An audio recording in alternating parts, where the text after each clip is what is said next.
नमस्कार विद्यार्थी मित्रांनो, आज आपण मराठी व्याकरणामध्ये आलेल्या आजपर्यंतच्या परीक्षाची सगळी महत्त्वाची प्रश्न पाहणार आहोत। वेगवेगळ्या पुस्तकांमध्ये वेगवेगळ्या परीक्षेला आलेले प्रश्न म्हणजे PSI असेल, STI असेल, असिस्टंट असेल, राज्यसेवा असेल किंबहुना पोलीस भरती असेल, या सगळ्या परीक्षेला आलेली मराठी व्याकरणाची शब्दसमूहाबद्दलची शब्द आत्ताच्या लेक्चरमध्ये आपण पाहणार आहोत। सगळी पुस्तकं वाचण्यापेक्षा हा एक 30 मिनिटाचा लेक्चर आपण जर बघितला तर आजपर्यंत परीक्षेला आलेली या टॉपिकवरची सगळी प्रश्न तुमच्यापर्यंत येऊन पोहोचतील। प्रत्येक परीक्षेला यातले 2 ते 3 प्रश्न पडू शकतात। अधिक वेळ न दवडता आपण लगेच प्रश्नांकडे जाऊया। मी प्राध्यापक जायबाई सर, चला सुरू करूया। बघा, पहिला प्रश्न आहे, धारेकरी हा शब्द खालीलपैकी कोणत्या शब्दसमूहासाठी उपयोगात येतो? धारेकरीचा अर्थ काय होतो की माझी 10 एकर जमीन मी लोकांना कसायाला दिली, म्हणजे करण्यासाठी दिली, तर 10 एकरामध्ये होणारा उत्पन्नाचा काही भाग ते मूळ मालकाला परत देतात, त्याला धारेकरी म्हणतात। जो वाट्यानं करतो त्याला धारेकरी म्हणतात आणि त्याला धारा म्हणतात। याचं उत्तर आपल्याला पाहायचं आहे। अ दिलंय, धाऱ्यानं जमीन करणारा, अगदी बरोबर आहे। धाऱ्यानं जमीन करणारा, तलवार बहादूर मनुष्य बिलकुल नाही, धारण करणारा मनुष्य नाही, धार करून देणारा नाही, हा धार करून देणारा हा एक वेगळा म्हणजे प्रकार आहे। अ मध्ये जातोय आपण, फक्त उत्तरामध्ये पाहिजे। इथं ब आहे, फक्त नको आहे। अ ब आहे, नको आहे। अ आणि ब आहे, नको आहे, म्हणजे आपलं उत्तर आहे फक्त अ। ठीक आहे, पुढच्या प्रश्नाकडे लगेच जाऊया। बघा पुढचा प्रश्न काय दिलाय।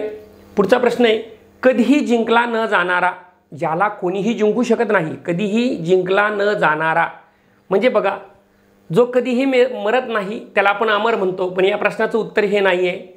अपराजित, जो पराजित होत नाही त्याला अपराजित म्हणतात। जगजेता, सिकंदरसारखा ज्यानं जगच जिंकलंय त्याला जगजेता म्हणतात। मूळ प्रश्नाचं उत्तर कधीही जिंकला न जाणारा, याचा अर्थ तो अजिंक्य असला पाहिजे। उत्तर क्रमांक 4 अजिंक्य। बघा मित्रांनो, कंबाईन 2018च्या परीक्षेला आलेला हा प्रश्न आहे, 2018च्या परीक्षेला। पुढे जाऊया। शब्दसमूहाला योग्य असलेला शब्द पर्याय ओळखा। राज्यसेवा मुख्य 2018। बघा, कलेक्टर करणाऱ्या परीक्षेचा हा प्रश्न आहे। देवापुढे सतत तेवत राहणारा दिवा, देवापुढे सतत तेवत राहणाऱ्या दिव्याला आपण लामण दिवा नाही म्हणत, नंददीप म्हणतो। काय म्हणतो? नंददीप म्हणतो, नंददीप। ठीक आहे। नाटकाच्या प्रारंभीचे गीत नांदी, अगदी बरोबर आहे। नाटकाच्या प्रारंभी आपण नांदी म्हणतो। तमाशाच्या प्रारंभीचे स्तवन गीत गवळण नाही, ती गणगवळण असते, उत्तर चुकीचं आहे। शेजाऱ्याशी चांगल्या प्रकारे वागण्याची रीत, शेजार कर्म नसते, शेजार धर्म असते, कर्मामध्ये आणि धर्मामध्ये बदल आहे, हेही नाही, म्हणजे आपलं उत्तर आहे ब क्रमांकाचं। प्रश्न इथं संपलेला नाही, आपल्याला खाली यायचं आहे। फक्त ब बरोबर असणारा पर्याय पाहायचा आहे। अ आणि क बरोबर चूक, फक्त अ व ब चूक, फक्त ब बरोबर पर्याय क्रमांक 3। कधी कधी घाई गोंधळामध्ये आपण प्रश्न वाचतो, आपल्याला 1-2 नंबरचं बरोबर वाचलं की आपण 2 नंबरचा पर्याय भरून टाकतो। इथं खाली प्रश्नांकडे येणं अपेक्षित आहे। पुढे जाऊया। सोहदर या शब्दसमूहासाठी शब्द विचारलाय, हा सुद्धा प्रश्न राज्यसेवा मुख्य 2018चा आहे। सोहदरचा अर्थ होतो एकाच आईच्या पोटी जन्माला आलेली जुळी मुलं, भाऊ भाऊ अगर भाऊ बहीण पण जुळी मुलं। पाहूया आपण, कवीला व वाचकाला आलेला एकसारखा अनुभव नाही, 2 पदार्थाचे गुणधर्म एकसारखे असणे, हे विज्ञानातलं आहे, बिलकुल नाही। एकाच आईच्या पोटी जन्मलेले, बरोबर सोहदर, आणि एकाच साच्यात बसलेले नाही, म्हणजे क बरोबर, फक्त क बरोबर असणारा पर्याय आपल्याला पाहायचा आहे। बघा इथं अ ब दिलंय, म्हणजे हा पर्याय नाही आहे। इथे क आणि ड दिलंय, हाही नाही आहे, फक्त क बरोबर आपल्याला इथं मिळालंय। बघा हे या प्रश्नाचं उत्तर आहे। सोहदर एकाच आईच्या पोटी जन्मलेले। मनकवडा या शब्दाचा अर्थ आपल्याला विचारलाय। मनकवडा म्हणजे काय? दुसऱ्याच्या मनातलं जाणणारा, त्याला मनकवडा म्हणतात। आलं लक्षामध्ये? पाहूया आपण, मनानं मोठे असणारा नाही, कवडी चुंबक म्हणजे कंजूस वृत्तीचा, पण या प्रश्नाचं उत्तर ते नाही। प्रेमळ मनुष्य, सात्विके, प्रेमळ आहे, दाता आहे, पण इथं उपयोगाचा नाही आहे। दुसऱ्याच्या मनातले ओळखणारा, दुसऱ्याच्या मनातले ओळखणारा जो असतो त्याला मनकवडा म्हणतात, म्हणजे उत्तर आपलं 4 क्रमांकाचं आहे। आले लक्षामध्ये? पुढे जाऊया। पहा मित्रांनो, जेव्हा सूर्योदयाची वेळ होते, आता सूर्योदयाची वेळ झाली आहे, तुम्हाला पक्ष्याचा छोटा छोटा किलबिलाट ऐकायला येतोय। आपण म्हणतोय उषा काल झाला म्हणजे सकाळ झाली. उषा कालाला जर सकाळ म्हणत असतील तर उषा कालाच्या विरुद्धार्थी शब्द म्हणजे सायंकाळ प्रातःकाल असतो. आणि या शब्दाच्या विरुद्धार्थाचा शब्द कोणता आपल्याला त्यांनी विचारलाय. प्रातःकालच्या विरुद्धार्थ. प्रातःकाल म्हणजे सूर्य अस्त होणं. मग सूर्योदयाचा शब्द आपल्याला पाहावा लागेल. सूर्यास्ताचा समय, सूर्योदयाचा समय म्हणजे हा उषाकाल. हा उषाकाल. बघा प्रातःकालच्या विरुद्धार्थाचा शब्द कोणता तर उषाकाल म्हणजे सूर्योदयाचा समय. तुमचा गोंधळ उडण्यासाठी त्यांनी इथं समय शब्द वापरला, वेळ मुद्दाम वापरला नाही, पण घाबरण्याची गरज नाही. ब पाहिजे आपल्याला तर पर्यायात पाहू शकताय तुम्ही. फक्त ब बरोबर आहे, बाकी सर्व चूक आहेत. म्हणजे आपलं उत्तर क्रमांक 2 आहे. आले लक्षामध्ये. हे कातरवेळ काय असते थोडीशी माहितीसाठी सांगतो. कातरवेळ ही संध्याकाळच असते, परंतु जास्त अंधार पडलेली वेळ. तुम्ही अलंकारामध्ये पाहिलं असेल पाहिजे सखे तो कातरवेळी हे ऐकलेलं आहे. वेळेनुसार म्हणजे वेळेनुसार हा शब्द आहे. हे पण नाही. पुढे जाऊया. खालील शब्दसमूहातील अचूक जोडी ओळखा. फॉरेस्ट डिपार्टमेंट जानेवारी 2018चा शब्द आहे. वनरक्षकचा फॉरेस्टचा पाहूया आपण. धान्यादी साठवण्याची बंदिस्त जागा वखार राईट. हाल अपेष्टा सहन करण्याची क्षमता किंवा गुण ज्याला आपण तितिक्षा म्हणतो अगदी बरोबर आहे. म्हणजे हे पण बरोबर आहे, हे पण बरोबर आहे. दोन नद्यामधली जागा दोआब किंवा दोआब दोन्हीही बरोबर आहेत. दोआब याला असाही शब्द जरी आला दुआब तरी सुद्धा बरोबर द्या असंही म्हणतात. पंधरवाड्याने प्रसिद्ध होणारे पाक्षिक 15 दिवसांनी जे प्रसिद्ध होतं त्याला पाक्षिक म्हणतात. जे रोज प्रसिद्ध होतं त्याला दैनिक म्हणतात. 7 दिवसांनी जे प्रसिद्ध होईल त्याला साप्ताहिक म्हणतात. एका महिन्यानं जे प्रसिद्ध होईल मित्रांनो त्याला मासिक म्हणतात. 3 महिन्यांना जे प्रसिद्ध होईल त्याला त्रिमासिक म्हणतात. इथं हे पण बरोबर आहे. म्हणजे बघा अ बरोबर, ब बरोबर, क बरोबर आणि ड बरोबर. वरील सर्व बरोबर असणारा प्रश्न आपल्याला पाहायचा आहे. वरीलपैकी सर्व पर्याय बरोबर आहेत. उत्तर क्रमांक 4. अजिबात गोंधळ करायचा नाही आहे. सुट्ट करून घ्यायचं, लगेच लक्षात येऊन जातं. आता विधूर या शब्दाचा अर्थ काय बघा. विधूर या शब्दाला शब्दसमूह आपल्याला ओळखायचा आहे. ज्याची पत्नी मरण पावते त्याला विधूर म्हणतात. जिचा नवरा मरण पावतो, पती मरण पावतो त्या पत्नीला विधवा म्हणतात. विधवेच्या विरुद्ध विधूर असतो. म्हणजे ज्याची बायको मेली त्याला आपण विधूर म्हणतो. आमच्या गावाकडे त्याला रंडका म्हणतात. म्हणजे रंडका म्हणजे शुद्ध प्रामाणिक भाषेमध्ये त्याला विधूर म्हणूया जाऊ. महाभारतातील एक पात्र, विधूर नावाचं पात्र नाही आहे महाभारतात. ज्याची पत्नी मरण पावली आहे असा पुरुष म्हणजे विधूर. आ नावाचा पर्याय आपला बरोबर आहे. आगीशी खेळ करणारा, दुसऱ्याच्या मनातला ओळखणारा हा पर्याय आता कट होऊन जाईल. हा मनकवडा होता, आत्ताच आपण शिकलोय मागच्या प्रश्नामध्ये. चला जाऊया पुढे. विड्याची पाने तोडण्याचे वाकडे हत्यार हे लक्षात असू द्या.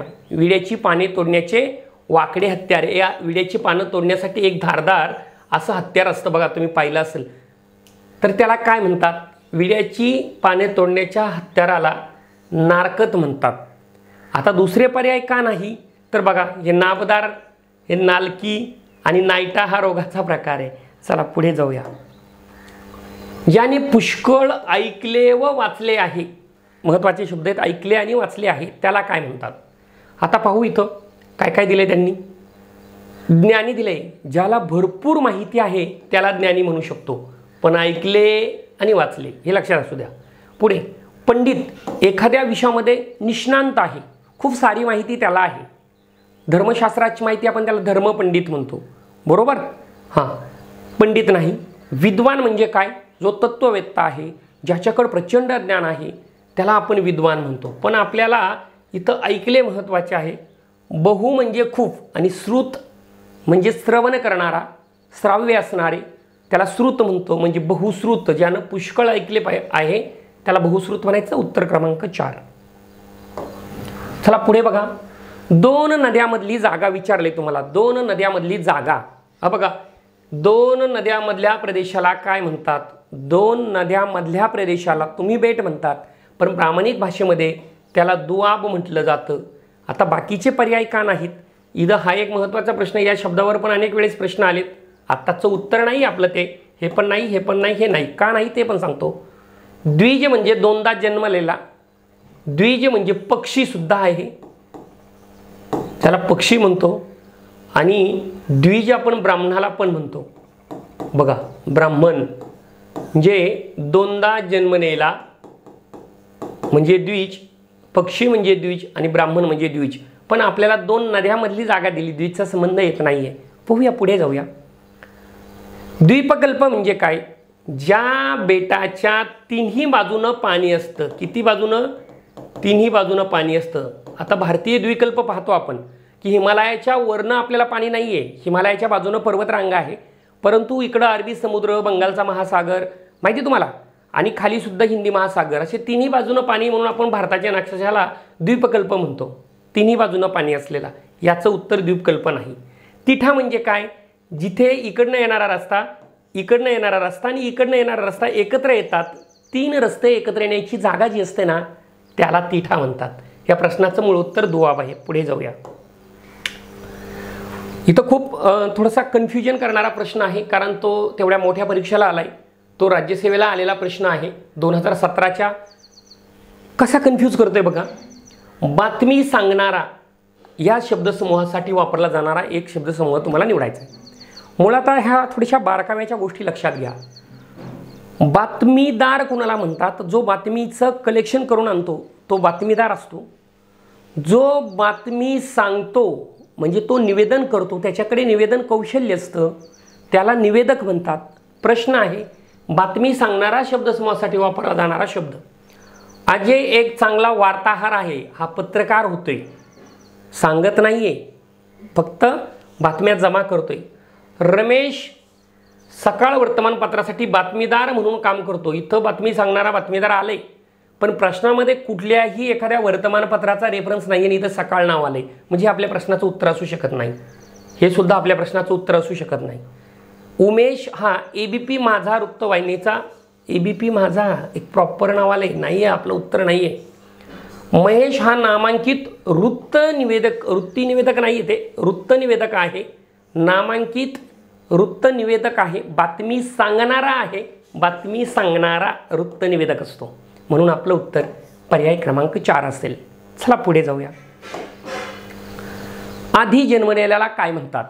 आधी जो असतो तो अग्रज असतो, नंतर येणारा तो अनुज असतो. आधी जन्मलेला शब्दसमूहाबद्दल योग्य तो पर्याय निवडा. परीक्षा बघा, राज्यसेवा मुख्य परीक्षा 2017चा असे अतिशय महत्त्वाचे प्रश्न मी तुम्हाला सांगणार आहे. पुढे आणखीन खूप गमती आपल्याला बघायच्यात. आधी जन्मलेला तो अग्रज असतो. जो मागून जन्मलाय, मागून म्हणजे नंतर, जो नंतर जन्मलाय भावाच्या बहिणीच्या नंतर, त्याला आपण म्हणायचं अनुज. अग्रज आधी जन्मलेला. अपूर्व म्हणजे याच्यापूर्वी कधीही पाहिले नाही, याच्यापूर्वी कधीही पाहिले नाही. परीक्षा झाली, प्रिलियम झाली, मेन्स झाली, इंटरव्ह्यू झाले, तुम्ही या ठिकाणी PSI झाले, दुसऱ्या महिन्यात रिझल्ट लागला, डेप्युटी कलेक्टर झाले, तिसऱ्या महिन्यात UPSCचा लागला, कलेक्टर झाले, गावात तुमची मिरवणूक, भलते लोक खुश, तुमच्यावर फुलांची उधळण, हे पूर्वी तुम्ही कधीही पाहिलं नव्हतं. तुमच्यासाठी ते अपूर्व आहे, ते अपूर्व. चला, आदिवासी म्हणजे काय? अनंत कालापासून निवास करणारे, अनादी कालापासून जे राहत आलेत ना, त्याला आदिवासी म्हणायचं. पण प्रश्नात आधी जन्मलेला होता म्हणून अग्रज ब बरोबर असणारा पर्याय पाहिजे आपल्याला.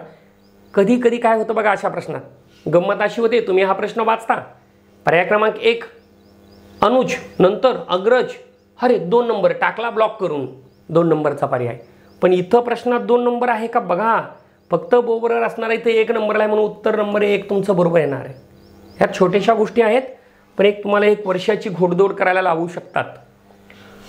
दुसऱ्याच्या सांगण्याप्रमाणे वागणारी व्यक्ती, जी दुसऱ्याच्या अंकित आहे, जी दुसऱ्याच्या अधिपत्याखाली, प्रभावाखाली राहते, ती व्यक्ती विचारली आहे. इथं विचारली आहे कळसूत्री बाहुली, म्हणजे विचारली म्हणजे त्याचं उत्तर कळसूत्री बाहुली आहे, जी इतरांच्या हातातलं. चल म्हटलं का चालला, बस म्हटलं की बसला, यात्रेला जायचं निघाला, अभ्यासिकेत जायचं गेला, नाही जायचं थांबला. दुसऱ्याच्या प्रभावानं चालणारी व्यक्ती म्हणजे ती कळसूत्री बाहुली असते. हे मनकावडा आपण आत्ताच बघितलं, दुसऱ्याच्या मनातला जाणणारा. हा गुळाचा गणपती माहिती आहे तुम्हाला, हा दुड्डाचार्य, हा सुद्धा माहिती आहे, प्रौढी मिरवणारा. चला पुढे जाऊया. घरदारास व देशास पारखा झालेला, ज्यानं घरदार सोडले, देशही सोडले, त्याच्याबद्दल विचारले. बघा इथं लक्षात येईल तुमच्या. खालनं जाऊया आपण. दरवेशी जो असतो तो अस्वलाचा खेळ करणारा असतो. अस्वलाचा जो खेळ करतो त्याला आपण दरवेशी म्हणतो, माहिती की नाही? गारुडी कुणाला म्हणतो? गारुडी जो सापाचा खेळ करतो त्याला आपण गारुडी म्हणतो. बरोबर बरोबर आहे की नाही? जो माकडाचा खेळ करतो, माकड, त्याला आपण मदारी म्हणतो. काय म्हणतो? मदारी. बघा, माकडाचा खेळ करणारा मदारी, सापाचा खेळ करणारा गारुडी, अस्वलाचा खेळ करणारा दरवेशी. पण हे आपलं उत्तर नाही आहे. आपल्याला घरदार आणि देशास पारखा झालेला विचारले. खाली पर्याय आहे हुतात्मा, जो देशासाठी आणि धर्मासाठी शहीद झालाय. आमच्या बलाढ्य भारताचे शूर असणारे सैनिक ते जेव्हा देशासाठी प्राणार्पण करतात तेव्हा आपण त्यांना हुतात्मा म्हणतो. देश धर्मासाठी मरणारी माणसं जी असतात या ठिकाणी हुतात्मा म्हटलं जातं त्यांना. पाहूया पुढे. इथं सांगितलं निराधार, ज्याला कुणाचाच आधार नाही तो निराधार. पण हे निर्वासित आहेत, हे विर्वासित नाही तर निर्वासित आहे. जे घरादारास पारखे झालेत ते निर्वासित असतात, दुसरीकडे गेलेले. बांगलादेशात दंगली झाल्या, आपल्या भारताच्या बॉर्डरवर आलेले पश्चिम बंगालमधले काही लोक निर्वासित म्हणून आले आपल्याकडे. वारंवार माध्यमांमध्ये तो शब्द तुम्ही ऐकला असेल. चला पुढे जाऊया. मृत्यूवर विजय मिळवणारा. मृत्यूवर विजय मिळवणारा म्हणजे तो कधीही मरण पावत नाही. कधीही म्हणजे एक दिवस मारावं लागतं, परंतु ज्याला आपण असं म्हणतो, काल्पनिक सत्य आहे. अजिंक्य, ज्याला कोणीही जिंकू शकत नाही, असा आत्ताच पहिला हा पर्याय असू शकत नाही. अजातशत्रू, ज्याला कोणीही शत्रू नाही. राजेंद्र प्रसादांना आपण अजातशत्रू म्हणायचो. डॉक्टर राजेंद्र प्रसाद. का? राजकारणात वैचारिक पातळीचे विरोध असायचे, व्यक्तिगत पातळीचा कोणालाही त्यांचा विरोध नव्हता, म्हणजे ते अजातशत्रू होते. असंभव, जे करणं संभव नाही त्याला असंभव म्हणतात. मृत्यूवर विजय मिळवणारा. मृत्युंजय, प्रश्न छोटा वाटतोय परंतु तांत्रिक सहाय्यक 2017ला आलेला प्रश्न आहे. असेच पुढचे प्रश्न आपल्याला पाहिजेत. अजिबात कुठेही जायचं नाही. 100 पुस्तकं वाचत बसण्यापेक्षा 30 मिनिटाचा एक व्हिडिओ जर बघितला तर शब्दसमूहाबद्दलचे आजपर्यंत आलेले सगळे प्रश्न तुम्हाला समजणार आहेत. त्याच्यामुळे बिलकुल कुठे जायचं नाही आहे. जिथे आकाश जमिनीला टेकल्यासारखे दिसते ती जागा विचारली आपल्याला. आकाश जमिनीला टेकल्यासारखे वाटते ती जागा. आकाशाकडे जर पाहिलं आपण तर आपल्याला असं वाटतं ते कुठंतरी स्थितीच टेकलंय, कुठंतरी आहे, दिसतंय कुठंतरी टेकल्यासारखं. वास्तविक आकाश ही एक निर्वात पोकळी आहे, ती कुठेही जमिनीला टेकत नाही. पण तरी पाहूया आपण. आकाश जमिनीला जिथे टेकलं आहे ते समुद्रकिनारा म्हणता येईल का? समुद्रात आकाश टेकलेलं असतं का? अजिबात नाही. पुढे चौपाटी काय असते? चौपाटी तुम्हाला माहिती आहे. चौपाटी कारंज्याचं नाव तुम्ही ऐकले. डोंगराचा कडा तुम्हाला माहिती, हे डोंगर कडा म्हणतो आपण याला, हे पण नाही आहे. मग कुठला? तर क्षितिज. क्षितिज म्हणजे आकाश जमिनीला टेकला आहे ती जागा. लवाद, मुळात तुम्हाला माहिती आहे 2 जणांचा वाद झाल्याच्या मध्ये न्यायालय त्याच्यामध्ये एक लवाद नेमत असते. लोक अदालत नावाचा प्रकार तुम्हाला माहिती आहे. उभय पक्ष म्हणजे दोन्ही बाजूचा, भांडणारा आणि ज्याला भांडलंय तो, यांच्यामध्ये मध्यस्थ करणारी व्यक्ती जी असते ना त्याला आपण म्हणतो लवाद. चला, भांडण झालं, कुणाचं झालं? नोकरदार आणि एमपीएससीचं झालं. मग त्याच्यामध्ये आपण लगेच लवाद नेमलेला असतो आपण, म्हणजे प्रशासनाने, त्याला लवाद म्हणायचं. स्वतःहून मध्यस्थी करणारा नाही, याला पंच म्हणा. तिकडे गावाकडे गेलं तर ते बी स्वतःहून मध्यस्थी करत नाही, लोकांनी सांगितल्यावर करतो. लादला गेलेला अजिबात नाही. उभय म्हणजे 2 मित्रांनो, उभय पक्षाच्या सहमतीनं नेमलेला मध्यस्थी, जे न्यायालय सध्या काम करते त्याला आपण लवाद म्हणू शकतो. एकतर्फी निर्णयच नसतो, मग तो न्याय प्रविष्ट होणार नाही. पुढे जाऊया. अचूक अर्थ स्पष्ट करणारा शब्दसमूह विचारलाय. चव्हाटा. चव्हाटा कशाला म्हणतात रे बाळांनो? चव्हाटा म्हणजे काय? 4 रस्ते एकत्र येतात तो चौरस, चौकोन, माहिती? चौफुली. चौफुली म्हणतात त्याला. चकाट्यासाठी असणारी जागा गावामध्ये असते बघा, पार म्हणतात त्याला. ग्रामपंचायतीसाठी असलेली जागा, घरामधील भांडणे सोडवण्यासाठी असलेली जागा म्हणजे चव्हाटा. म्हणजे चकाट्यासाठी असलेली जागा प्रत्येक गावागावामध्ये असते टवाळक्या मारण्यासाठी. खाली पर्यायातील योग्य शब्दसमूह ओळखा. अबदारखाना विचारलंय. अबदारखाना, तुम्ही जर कधी छत्रपती शिवाजी महाराजांचे गडकोट किल्ले पाहिले असतील तर किल्ल्यावर गेल्याच्या नंतर 1000-1200 मीटर चढून गेल्याच्या नंतर घामाजलेले तुम्ही अतिशय व्याकुळ झालेले असतात पाणी पिण्यासाठी. अशा वेळेस वरती हॉटेल्स नसतात, मग तुम्हाला त्या किल्ल्यामध्ये दगडी बांधकामात साठवलेले विहिरी, खाणी आढळतात, झिरे आढळतात आणि तिथलं पाणी जास्त अतिशय स्वच्छ, थंड, अगदी कुठल्याही बॉटलपेक्षा छान असतं. मग त्याला आपण अबदारखाना म्हणतो. बघा, किल्ल्यात स्वच्छ गार पाणी ठेवण्याची जागा असते ना, त्याला अबदारखाना म्हणतात. हे शुभिवंती छत्र, बोजाड, बेढप, निर्बंध नाही. पन्हाळगडावरती जा, तुम्हाला दिसेल ती विहीर. खाली शब्दापैकी पर्यायातील योग्य शब्दसमूह कोणता? फॉरेस्ट 2016. अष्टावधानी म्हणजे काय? अष्टावधानी म्हणजे एकाच वेळेला 8 दिशेला लक्ष ठेवणारा माणूस. बाहेर गणपतीचा डीजे वाजतोय, झापूक झुपूक ऐकायला येते, पुस्तकात मन लागत नाही, पुस्तक बाजूला ठेवलंय, गणित सोडायला घेतलंय, इकडं गणित सोडतोय, तिकडं डीजेचे गाणे ऐकतोय, इकडं मॅसेज टायपिंग करतोय, बरोबर, खाली पाय हलवायचं काम चालू आहे, आणि शेजारचा मित्र आवाज देतो, त्यालाही कधी मध्ये अभ्यासिकेत बोलतोय. अष्टावधानी झाला. आणि अवचित कुणी काही सांगितलं तर आपण अरे ते पण ऐकलं तू, हां तू तर अष्टावधानी आहेस. अष्टावधानी म्हणजे एकाच वेळेस अनेक गोष्टीत लक्ष देणारा, अनेक गोष्टीत एकाच वेळेस लक्ष देणारा. इथं गमती केल्यात त्यांनी पर्यायामध्ये, उलटं सुलटं करून दिले. एकाच गोष्टीत एका वेळी लक्ष देणारा, एकाच गोष्टीत एका वेळी लक्ष देणारा, एक गोष्ट नाही, 7-8 गोष्टी पाहिजे आपल्याला. अनेक गोष्टीत सभोवर लक्ष देणारा, मुद्दाम सभोवर शब्द वापरलाय. अनेक गोष्टीत एकाच वेळी लक्ष देणारा, हा आपलं उत्तर आहे. 8 दिशांकडे फिरून लक्ष देणारा, मुद्दाम इथं फिरून शब्द वापरलाय. हे आपले उत्तर नाहीत, आपलं उत्तर योग्य ते आहे. खाली शब्दाकरता योग्य पर्यायातील शब्दसमूह कोणता? आगंतुक, फॉरेस्ट 2016चा. आगंतुक म्हणजे काय? आगंतुक तिथीवार न ठरवता आलेला, आधीच जन्मलेला, मागून जन्मलेला, तिथीवार ठरून आलेला. हे 2 पर्याय तर तुमचे उडाले. आधी जन्मलेला असतो तो अग्रज असतो, आत्ता आपण शिकलोय बघा, याला अग्रज म्हणायचं.